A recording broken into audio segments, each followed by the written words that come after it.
Quelques mots d'abord pour dire que je suis comme la plupart, comme tous ceux qui sont intervenus aujourd'hui, je suis néophyte de cette affaire. C'était ma première expérience que j'ai trouvé que c'était à la fois sympathique et intelligent, ce qui est quand même pas si mal que ça.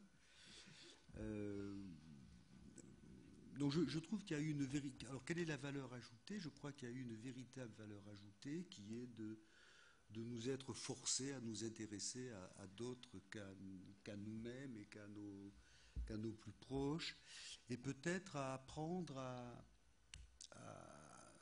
convaincre des gens qui ne sont pas strictement dans notre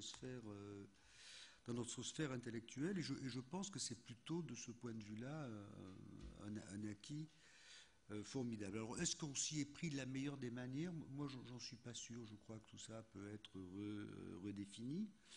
Je voulais dire que je quitte cette journée avec un sentiment mitigé. J'aurais aimé que l'amphi soit plein. Mais je trouve que la circulation entre les questions qu'on se posait, qui me paraissait, enfin moi j'ai beaucoup souffert, je l'ai trouvé un peu forcée, artificielle, pas évidente. Je trouve qu'au bout d'un moment, alors est-ce ce que un vieux psychanalyste qui s'appelait René Caès, je crois, appelait une illusion groupale, voilà, ou est-ce plus profond que ça, c'est-à-dire que véritablement il y a des questions qui se sont mises à circuler. Donc je sors de là avec l'idée que le projet de faire un livre est plutôt une bonne chose, pour deux raisons. D'abord, ça nous permettrait de rendre compte quand même de cette espèce de climat, et en même temps, ça nous obligerait à parler à d'autres qu'à nous-mêmes. Je crois que, au fond, s'il y a une utilité à une fondation comme celle-ci, c'est peut-être de nous... C'est pas tellement de nous aider dans notre univers professionnel où on est quand même très... Enfin, il n'y a ici que des gens, il n'y a pas, personne n'est marginal, tout le monde est très intégré, tout le monde a accès aux meilleures revues, tout le monde parle la langue de sa tribu intellectuelle.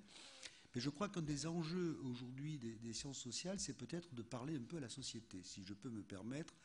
Le climat, une allusion discrète, mais le climat idéologique et politique de notre pays pourrait nous conduire à penser qu'on ne sert pas à grand-chose. Donc je trouve que c'est peut-être une idée que nous pourrions développer, et le livre que vous allez écrire d'ici les fêtes de fin d'année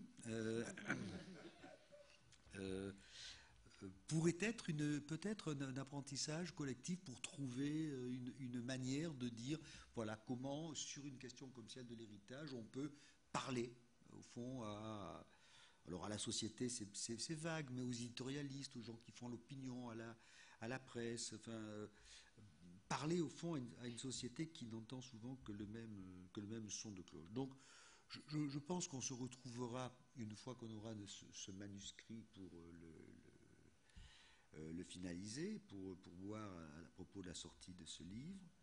Et puis, je voudrais souhaiter bienvenue, s'il y en a ici, à la nouvelle promotion que nous verrons demain matin à 10h au Panthéon. Donc, vous voyez quand même que, pour faire plus chic qu'entre la Bibliothèque nationale et le Panthéon, c'est difficile.